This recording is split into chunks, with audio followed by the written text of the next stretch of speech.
తెలంగాణ ఉద్యమ సమయంలో ఎట్లా అయితే యూనివర్సిటీలలో కాలేజీ క్యాంపస్లలో హైదరాబాద్లో ఒక భయానకమైన వాతావరణం ఆనాడు విద్యార్థుల మీద దాడుల్లో చూసినామో అదే రకమైన వాతావరణం మళ్లీ తిరిగి ఈరోజు పునరావృతం అవుతుందని చెప్పి గవర్నర్ గారి దృష్టికి తీసుకొని రావడం జరిగింది.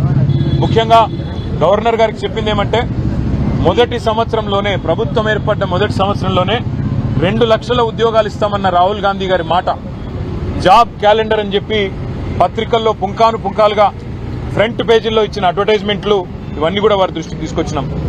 గ్రూప్ 1, గ్రూప్ 2, గ్రూప్ 3 ఈ 3 నోటిఫికేషన్లు కూడా గతంలో కేసీఆర్ గారు ముఖ్యమంత్రిగా ఉన్ననాడు ఇచ్చిన వాటిని తిరిగి రద్దు చేసి కొత్త వాటిని ఇస్తాం, పోస్టుల సంఖ్య పెంచుతామని చెప్పి కాంగ్రెస్ పార్టీ ఇచ్చిన మాటను గుర్తు చేసినాం. దాంతోపాటు జాబ్ క్యాలెండర్ ఇంతవరకు నిలబెట్టుకోలేదు, ఒక్క నోటిఫికేషన్ కూడా ఇవ్వలేదు అనే మాట కూడా గవర్నర్ గారి దృష్టికి తీసుకొచ్చినాం. దాంతోపాటు మెగా డిఎస్సీ అన్నారు, అది కూడా చేయలేదు.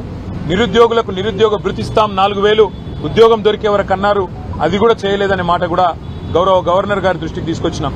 అన్నిటికీ మించి సిటీ సెంట్రల్ లైబ్రరీలో ఉన్న చదువుకుంటున్న విద్యార్థులను బయటికి ఇచ్చుకొని రావడం, ఉస్మానియా యూనివర్సిటీ హాస్టల్లో ఉన్న విద్యార్థులను ఇవాళ వారి మీద దాడులు చేసి మరి పోలీసులు అప్రజాస్వామికంగా వ్యవహరించడం, ఇవన్నీ కూడా గవర్నర్ గారి దృష్టికి చాలా వివరంగా మేమందరం కూడా వివరించి చెప్పడం జరిగింది. గవర్నర్ గారు చాలా గట్టిగా స్పందించినారు. హోం సెక్రటరీని నేను పిలుచుకుంటాను, తప్పకుండా అన్ని వివరాలు అడుగుతాను, విద్యార్థుల మీద ఈ రకంగా జరగడం మంచిది కాదు అని కూడా వారు అన్నారు. ఇవాళ విద్యార్థులు నిరాహార దీక్షలు చేస్తున్నారు, కొంతమంది ధర్నాలు చేసినారు, చివరికి కొంతమంది ఢిల్లీ దాకా పోయి అక్కడ కూడా గొడవ చేస్తున్నారు సార్ అని చెప్పి వారికి అన్ని కూడా వివరంగా చెప్పడం జరిగింది. తప్పకుండా నేను స్పందిస్తాను, గవర్నమెంట్కు ఈ విషయంలో తప్పకుండా అడుగుతాను అని చెప్పి కూడా గవర్నర్ గారు చెప్పడం జరిగింది.